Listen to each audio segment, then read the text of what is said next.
Patient HM it's not like he had lost his memory in the beginning. The problem with him was he had temporal lobe epilepsy. Temporal lobe epilepsy is when you have seizures, but the source of those seizures is in the temporal lobe, right? Temporal lobe is right here. It's the side of the brain. Okay. It's where like the hippocampus is, which is like the memory center, and memory reconsolidation happens in the hippocampus, right, and so on. So what they saw is like, okay, there's this guy, he's having temporal lobe epilepsy. It's incurable. There's no cure, there's no there's sort of prevention, but like he fucking has it now. So what is he gonna do, right? So then what happened is, so it's like this guy, he's unable to live, right? He's unable to go to work, he's unable to like go about his day because he's having like 5 to 7 seizures every day. It's like, what the fuck do? We have to do something. So they come up with this Montreal procedure. By the way, his memory's intact. Now he's perfectly fine. Everything is fine at the moment. But now what they do is they go into his temporal lobe and they remove the hippocampus. They remove the parahippocampal region.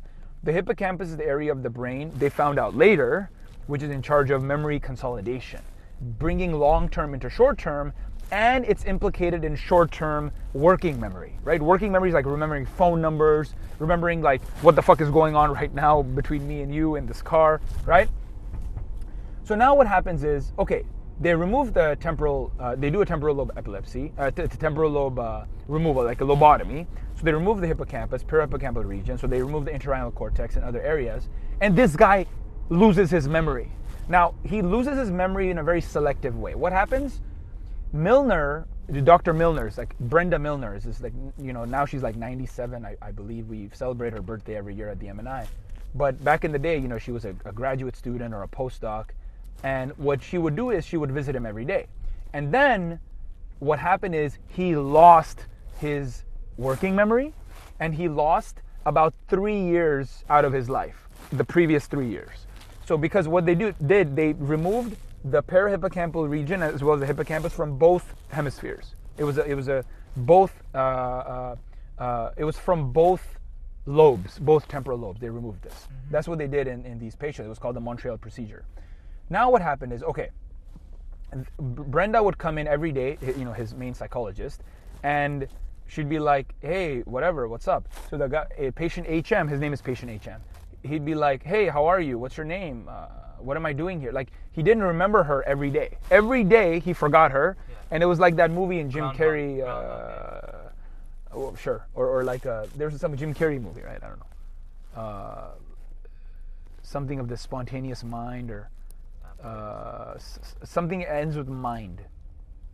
Anyway, it's a Jim Carrey movie. I didn't see it either.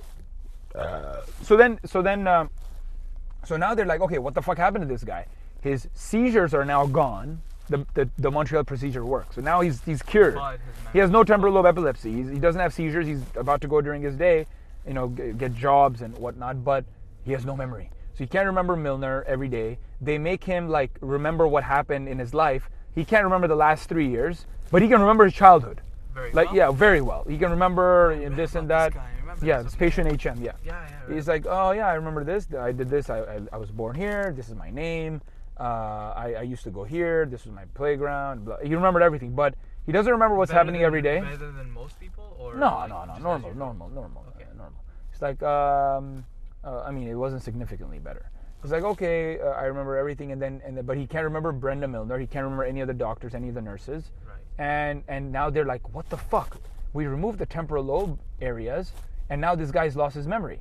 So now they figure out, it's like, oh, okay, memory occurs in the temporal lobe. Memory sits here. Like, there's something going on with memory there. Over there.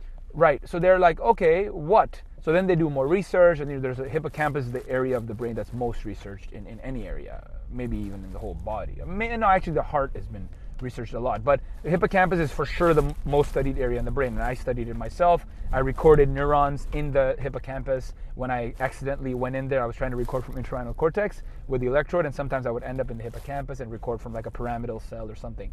Pyramidal cell is a cell that looks like a pyramid. It's really dope. You can stain them, and you can see like the dendrites and the axons.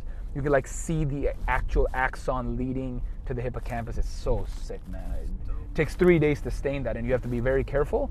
If you fuck up, you start over. It takes 3 days to stain it? Yeah, 3 days. You have to do something very, very specific. You drop this in, then you drop this in. It's a very, very tedious procedure.